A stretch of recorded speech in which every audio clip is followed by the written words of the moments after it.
माननीय अर्थमंत्री आणि अर्थराज्यमंत्र्यांनी या ठिकाणी या राज्याचा अर्थसंकल्प मांडला।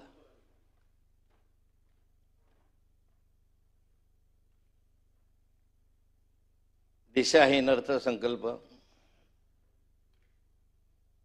या राज्याला कोणतीही दिशा न देणारा, गोंधळलेल्या मनस्थितीत मांडलेला अर्थसंकल्प, नेमकं काय सांगायचं आहे, काय करायचं आहे, या राज्याला कुठल्या दिशेने न्यायचं हे न सांगणारा अर्थसंकल्प। आणि मला असं वाटतं की या राज्याची रचना 1960 ला झाली।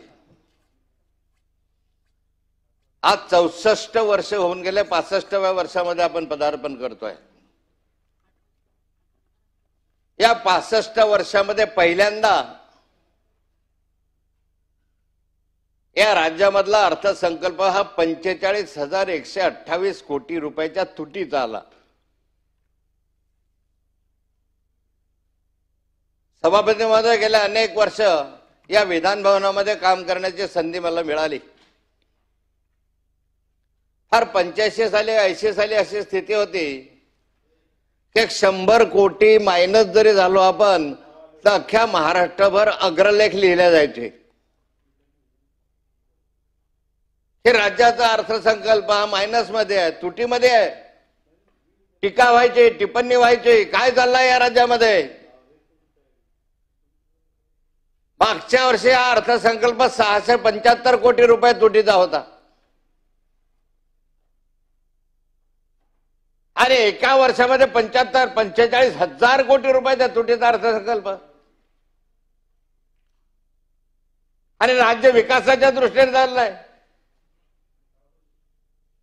मी माननीय मंत्री महोदयांना विचारू इच्छितो, 45,000 कोटी रुपयाची तूट आपण कुठून भरून काढणार आहात? एका वर्षभरामध्ये 45,000 कोटीची तूट भरण्यासाठी किती कर तुम्हाला लावावे लागतील, किती उत्पन्नाचे साधनं तुम्हाला शोधावे लागतील? पुढच्या वर्षीचा अर्थसंकल्प हा 50 कोटीचा जाईल, 50,000 कोटीपर्यंत तुटीचा जाईल। राज्य आज आर्थिक दिवाळखोरीमध्ये आहे।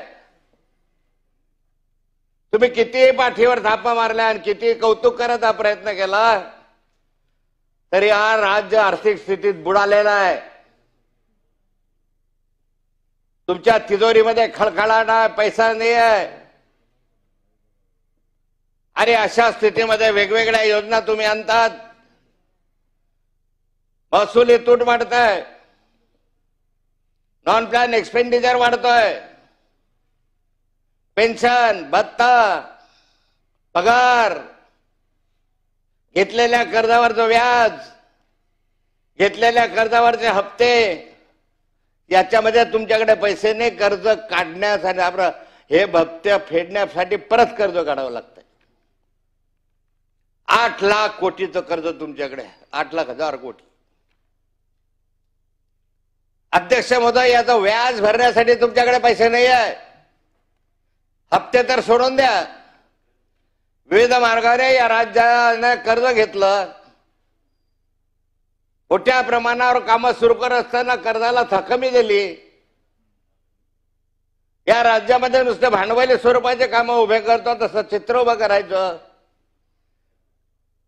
पण दुसऱ्या बाजूला पर कॅपिटल इन्कम जे आहे ते वाढत नाही, अशी स्थिती आहे। मग अध्यक्ष महोदय, तुम्ही डाव्होसला गेलात,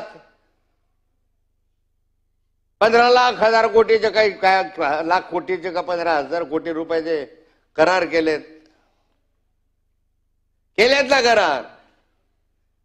दरवर्षी डाव्होसला जातात, दरवर्षी करार केले जातात, पण प्रत्यक्ष किती गुंतवणूक याची आली या महाराष्ट्रामध्ये याची आकडेवारी कधी दिली आहे? गेल्या 10 वर्षातली आकडेवारी सादर करा की डाव्होसला गेलो आम्ही आणि 5 लाख कोटीचे केले, 10 लाख कोटीचे केले, 15 लाख कोटीचे करार केले आणि राज्यामध्ये प्रत्यक्ष आम्हाला 5 लाख कोटी मिळाले किंवा 15 लाख कोटी मिळाले? सांगा।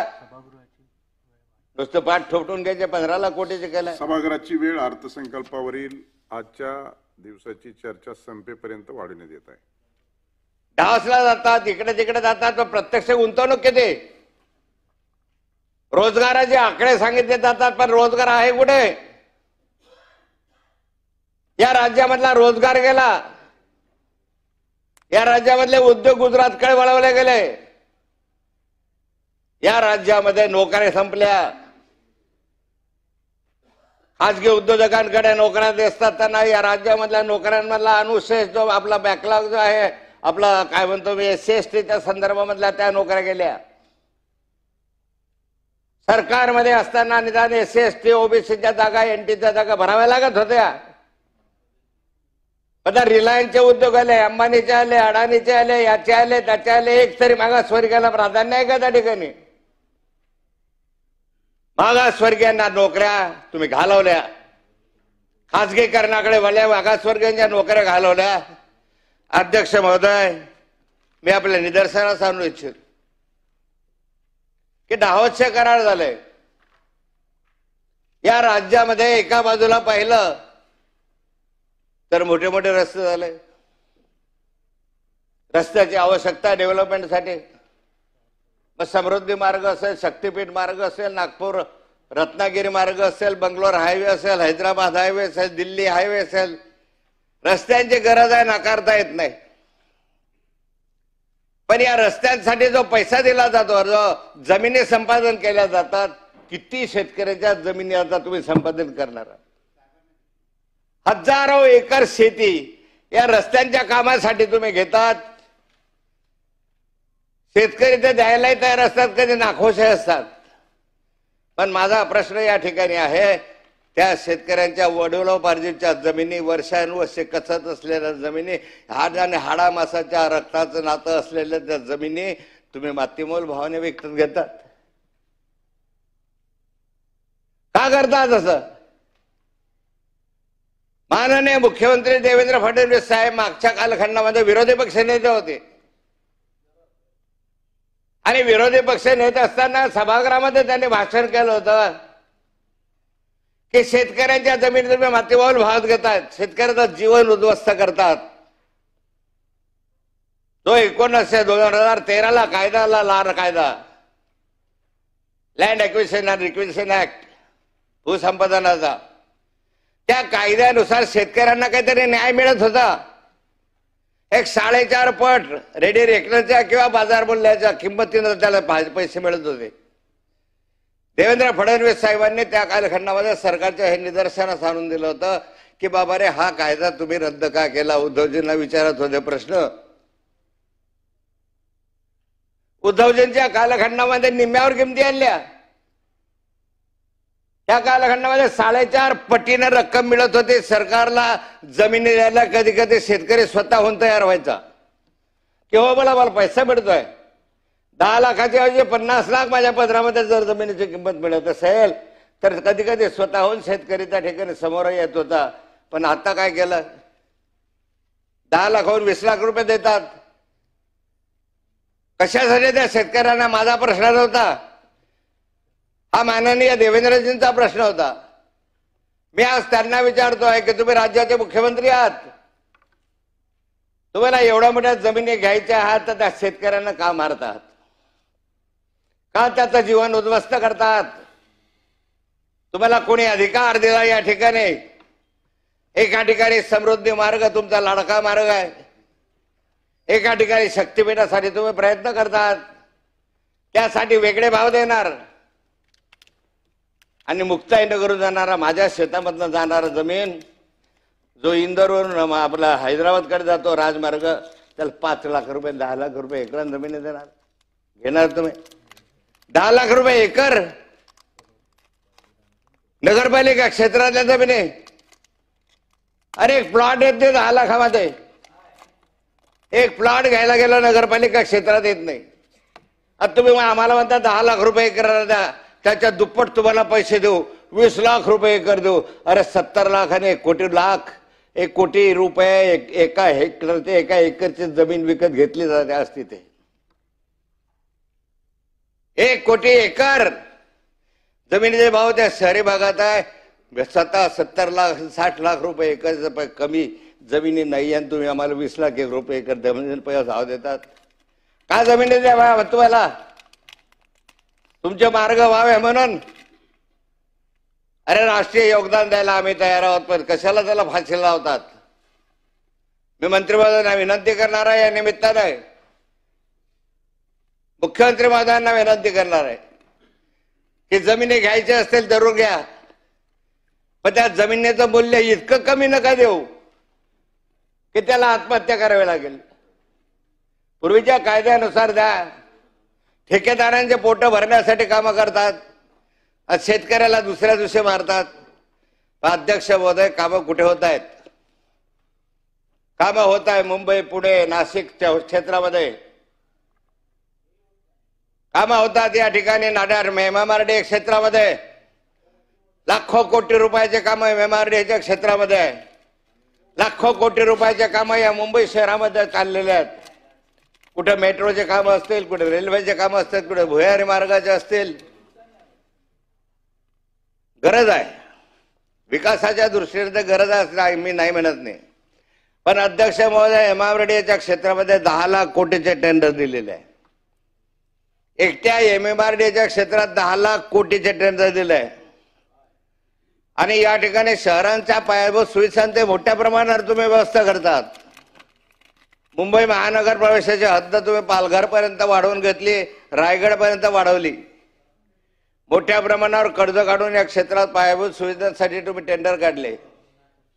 माझा प्रश्न या ठिकाणी अध्यक्ष महोदय की या पायाभूत सुविधांसाठी मोठ्या प्रमाणावर कर्ज काढून तुम्ही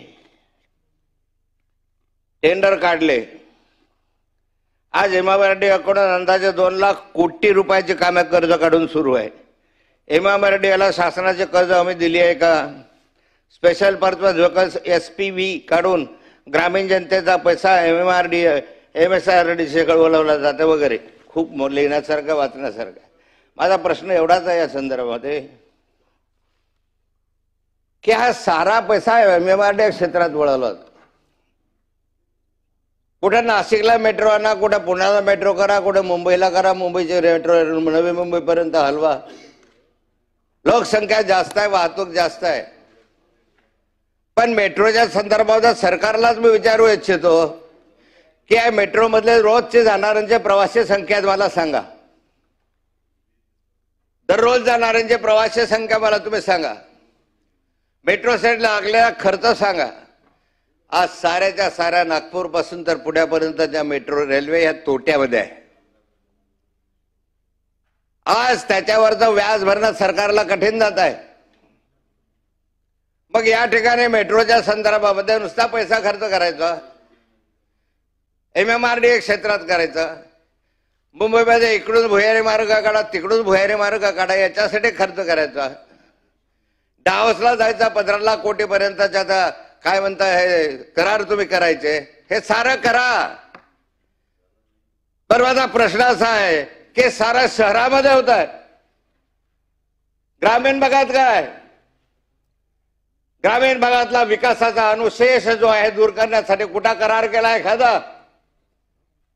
डावसला गेले, एखाद्या इंडस्ट्रीसाठी करार केला असेल, पण डावसला कधीतरी कृषीपूर्व उद्योगासाठी, कृषी उद्योगासाठी एखादा करार झाला तर ऐकू म्हणतात आहे की एखाद्या वेळेस तरी कृषी वाद्यासाठी की एखादे कापडापासून, आमच्या कापसापासून कापडापर्यंतची मिल आम्ही करण्यासाठी प्रायव्हेट इंडस्ट्रीसाठी करार करतो आहोत.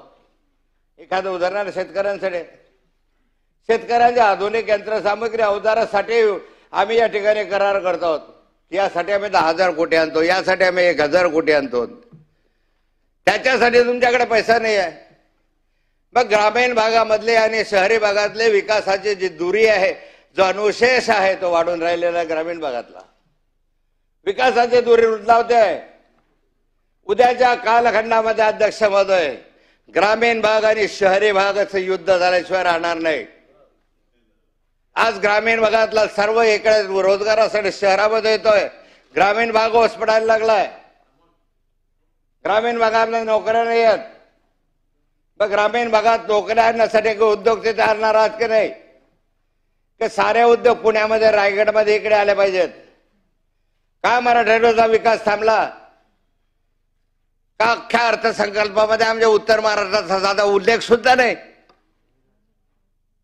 जळगाव, धुळे, नंदुरबार एखादा साधा उल्लेख का खानदेश महाराष्ट्रात आहे की नाही आहे?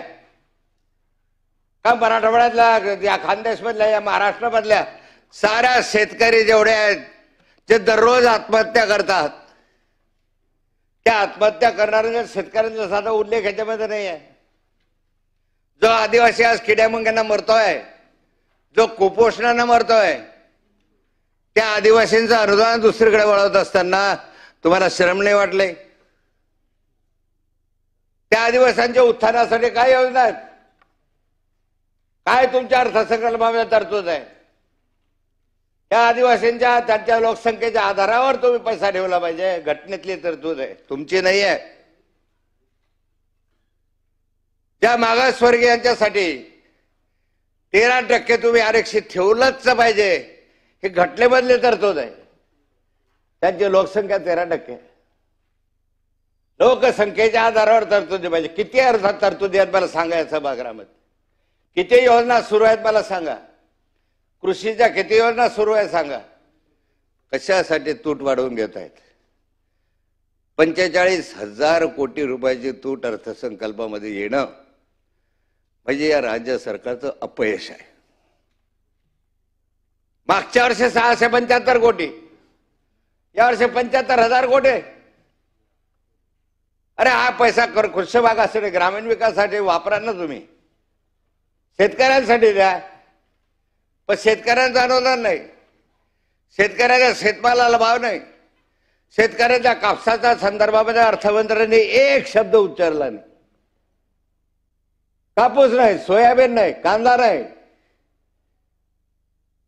शेतकरी मेला तरी चालेल, त्यांना आत्महत्या केल्या तरी चालतील, आम्हाला काही घेण्याचं नाही. आम्हाला लाडकी बहीण पुरेशी आहे. अरे ज्या लाडक्या बहिणीसाठी 2100 रुपये देऊ म्हटलं ते तुम्ही देत नाही. ज्या शेतकऱ्यांचं संपूर्ण कर्ज माफ करू असं तुम्ही सांगितलं,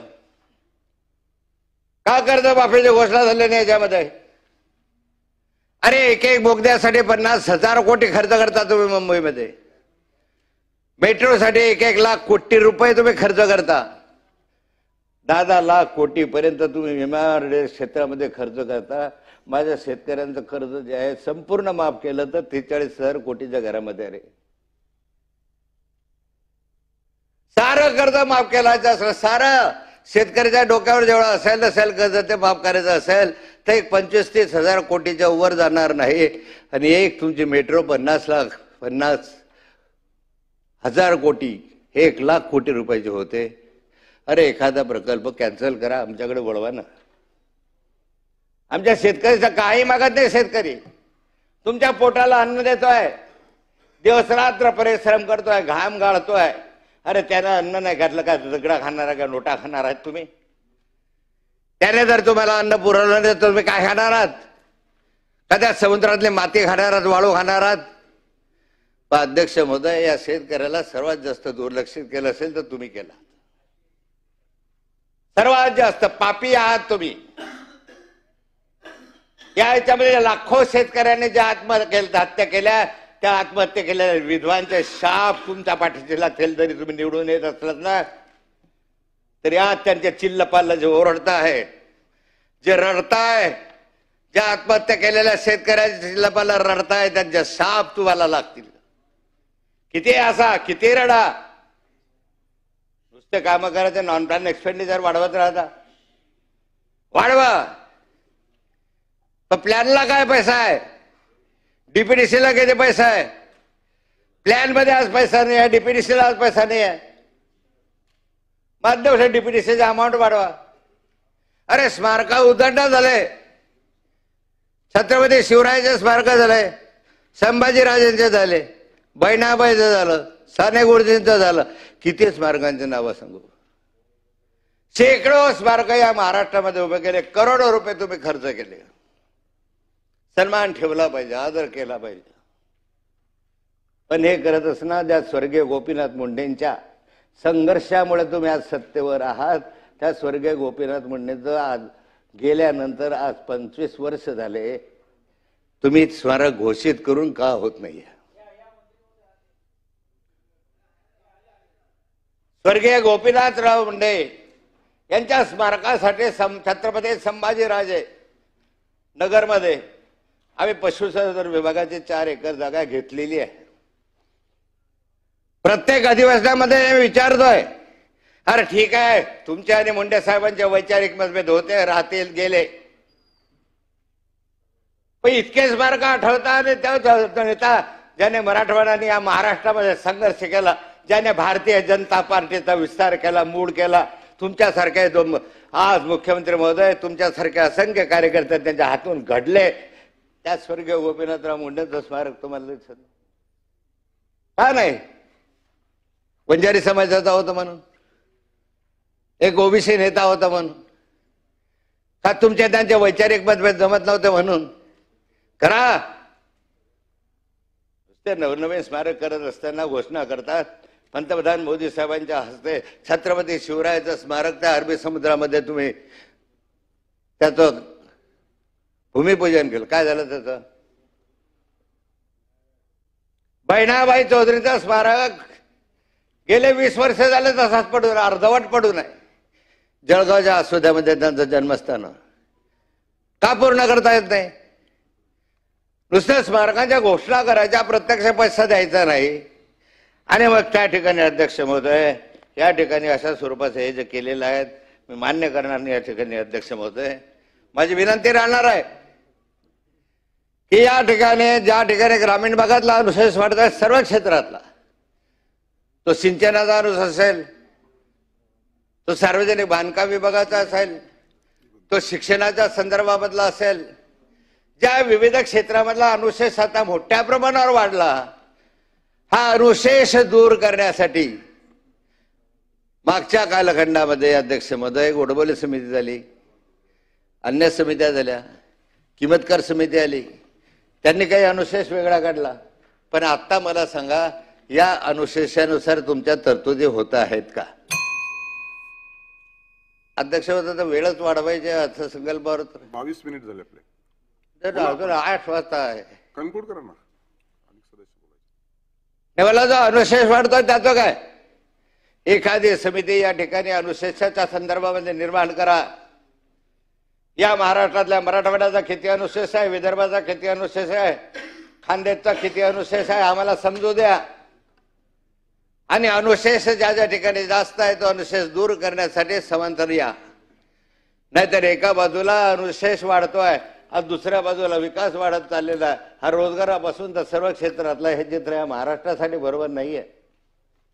या महाराष्ट्रासाठी हे चित्र योग्य नाही. अध्यक्ष महोदय, मला असं वाटतं की या ठिकाणी तुम्ही एक समिती या ठिकाणी कार्यान्वित केली पाहिजे. अध्यक्ष महोदय, कर्जमाफीच्या संदर्भामधला तर निर्णय याच अधिवेशनात व्हावा अशी माझी अपेक्षा, आणि तो होईल जर खरंच सरकार असेल शेतकऱ्यांच्या बाजूला, खरं तुम्हाला शेतकऱ्याची जाण आणि राहणार असेल तर कर्जमाफी करून दाखवा. जाऊ द्यावा एखादा रस्ता. कुठले मार्ग काढत राहतात 1 लाख कोटीचे आणि 50,000 कोटीचे. खरं आमच्या शेतकऱ्यांचा कर्जमाफ, अरे आयुष्यभर ऋणी राहू तुमचे.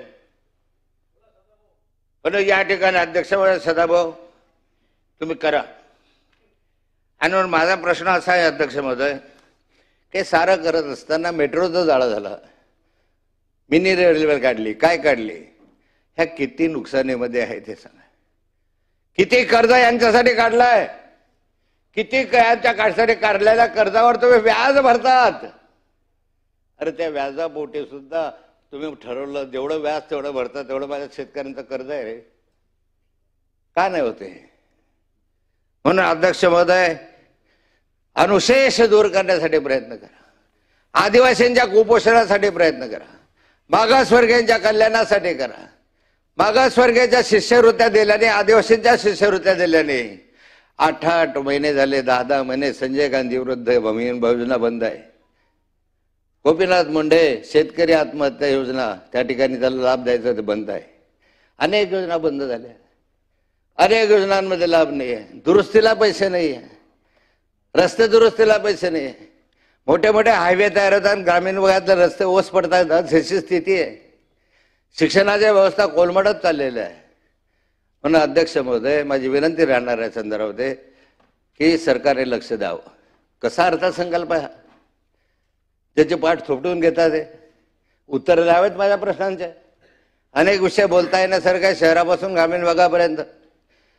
पण सर्वात गेल्या अनेक वर्षामध्ये सर्वात जर दिशाहीन हा असा अर्थसंकल्प जो कुणाच्याही कामाचा नाही, कुणी स्वागत केलं नाही तर तुमच्याशिवाय, अशा अर्थसंकल्पाचं मी स्वागत करावं असं मला वाटत नाही. मी याच्या संदर्भामध्ये विरोध करतो आणि माझे 2 शब्द संपवतो. जय हिंद, जय महाराष्ट्र. चित्राताई वाघ.